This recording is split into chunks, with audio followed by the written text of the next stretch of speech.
Hi guys, Silverkhang here from Elite Capital Group. This is a breakdown of this week's price action. I will be breaking down what occurred this week and which opportunities you could have tried to take using the ICT's concept and the smart money concepts. Okay, so I basically had one swing trade and I did attempt a sell. Okay, I did attempt a sell on the Eurusd, and I will be breaking down why I was taking those particular trades. The sells were taken based on the fair value gap, which is a sell side imbalance, buy side inefficiency. Okay, this sell was taken later on in the week, and if you watch the previous video, you'll see that I had that FVG highlighted with a salmon type of color. If you just go back to the video, you will see that. Just go watch the previous video if you haven't watched so, and please like that video also. So this was based on the fair value gap, the sell side imbalance, buy side inefficiency that you see that I'm highlighting there, and I took that later on in the week, trying to hedge my buys. Trying to get in a sell and take profit or make a bit of profit if I'm gonna be losing the amount of range that I was giving back. I gave back about 60 pips of the full range. I could have captured about 130 pips, but then I only captured, I think it was 80 pips. Not so sure. Let me just confirm that real quick.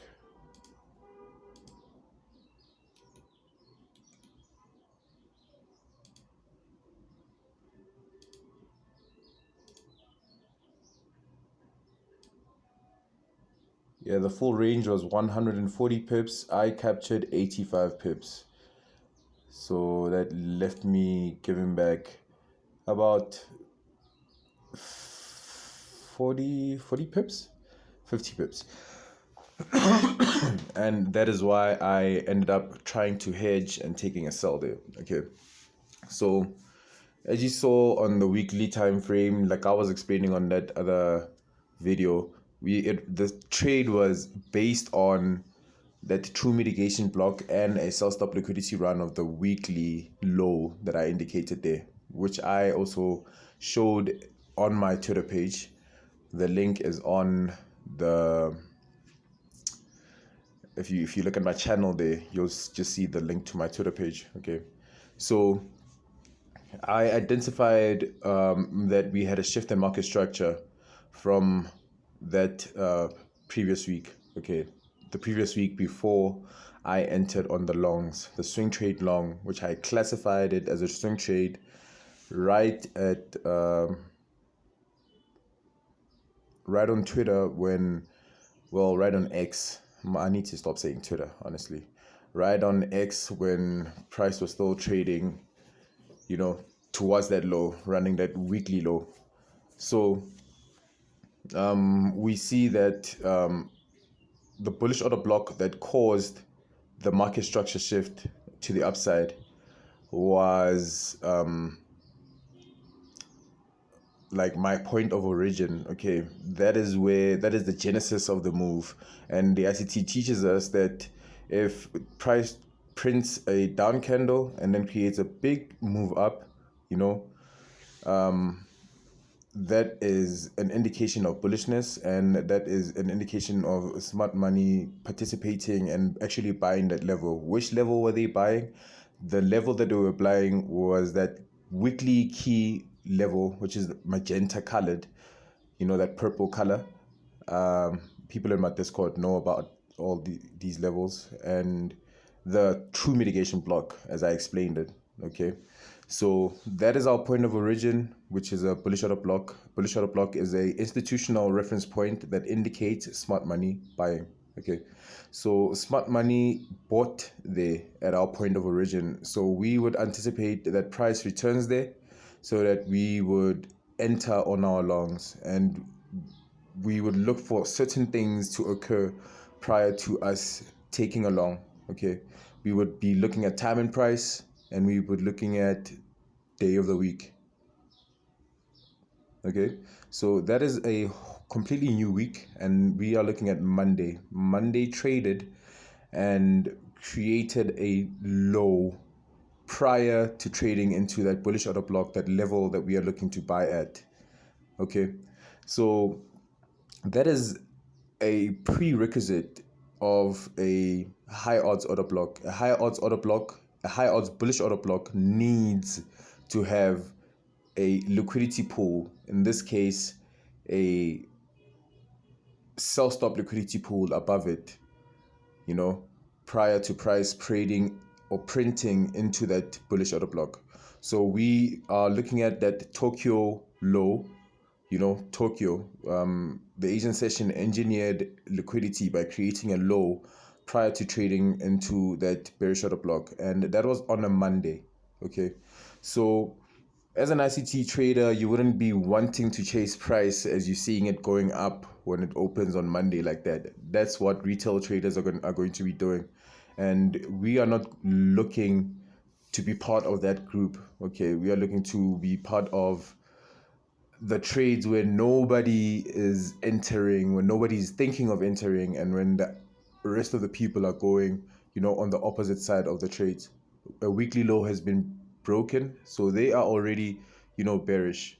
So now Tuesday, on Tuesday we have price opening on the Asian session, obviously.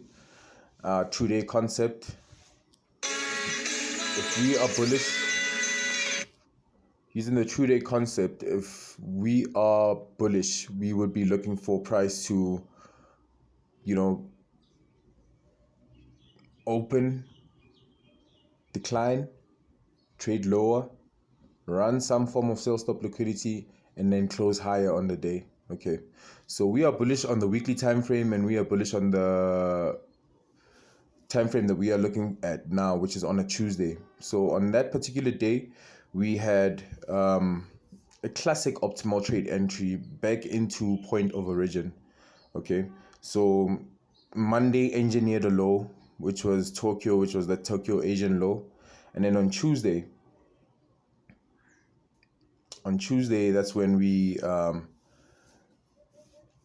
actually went to trade below that low, running the sell stop liquidity. And I explained in the previous video that when a sell stop liquidity run occurs, the pending float, which is the sell stops that are sitting below that low, activate, and then they become open orders to sell at market. So those people are the people that we are basically going to be buying from, because when they are seeing price trade lower like that, look at those three big red candles and how they traded lower.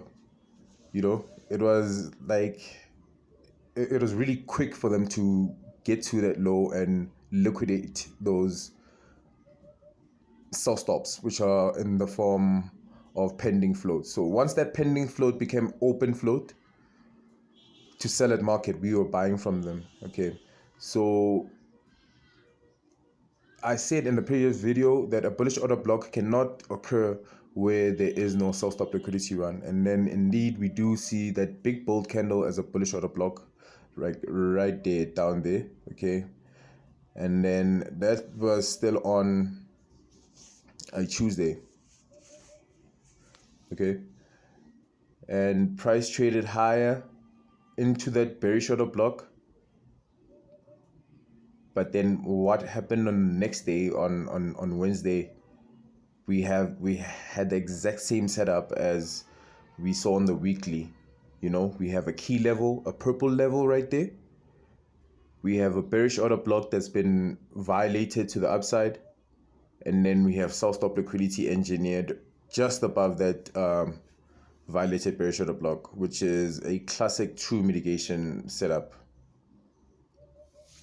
This is a very powerful pattern. I promise you, if you just give it time and study it, you'll see that what I'm speaking about is actually occurring in the charts. Okay, so just to show the time separators there, we are seeing that Monday we engineered that low in Tokyo. Tuesday came out of the Asian session. We were anticipating bullishness, so we are expecting that price would come out of the Asian session according to true day, trade lower, trade into that point of origin bullish order block that shifted market structure, run that stop liquidity, and then start trading higher.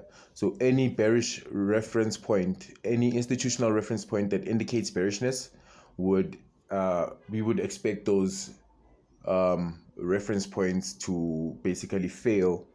On a lower time frame, we would expect those reference points to fail, and then price would basically mitigate those levels. If it's a sell side imbalance, buy side inefficiency, it's going to be a FVG inversion, and then obviously that would use that to trade price to the upside. In this case, we are looking at a true mitigation setup, obviously, and let's look at the time that low occurred.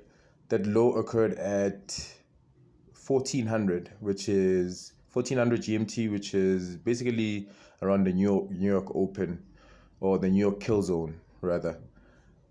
So those lows occurred at the exact same time on both different days. Okay. On Thursday, that was when I released that video speaking about how we would be engineering liquidity there prior to trading into the bullish order block that I will be highlighting right now.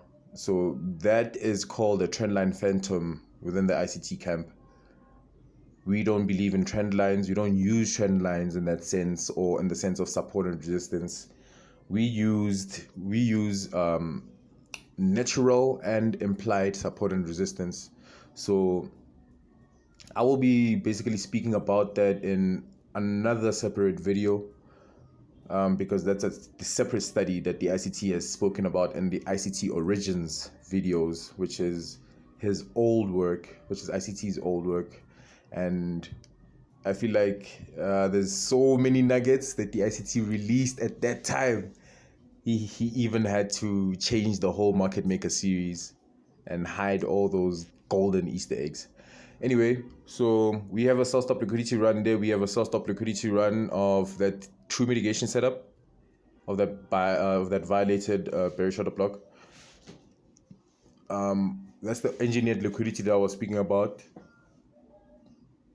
that I wanted to see price trade, like liquidate prior to trading into that bullish order block, and then we trade higher. Okay, obviously we can see that price traded, well, it did try to trade into that level. Like I said in the other video, just because there's no price data there, that doesn't mean we didn't price there. We have like 2 days of trading that we didn't see. Okay, so we had that gap up. I honestly didn't think we'd have the need to come and close that gap, and that gap up occurred when price traded into that weekly fair value gap, that sell side imbalance, buy side inefficiency that you saw in the previous video, and that I just showed you in the beginning of this video. Okay, and I just want to show you why I took the trade on Tuesday. The trade that I took on Tuesday was based on the bearish order block that was printed there on Monday. Okay, I saw a bearish order block being printed on a weekly key level that is also the fill of a weekly fair value gap, a sell side imbalance, buy side inefficiency. And that is the beauty of keeping multiple time frames in your sight when trading. Okay, so we see that bearish order block. We see that bearish order block there.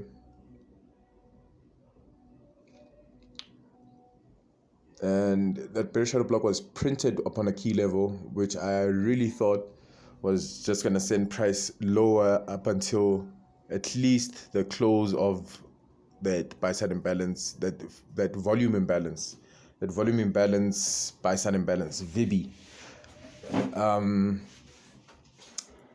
I did take the sell there.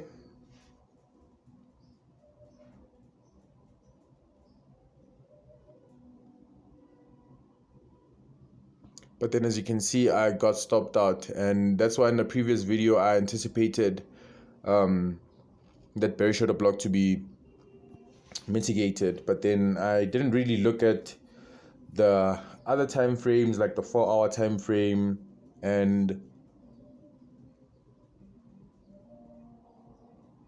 the 15. Well, most likely something occurred there, you know. But then that is basically a breakdown of how I took the swing trade and the other trade, that other sell that I took there. And did I expect that big, bold down candle going down like that? Nope, I did not. I'll be honest with you, I did not expect that.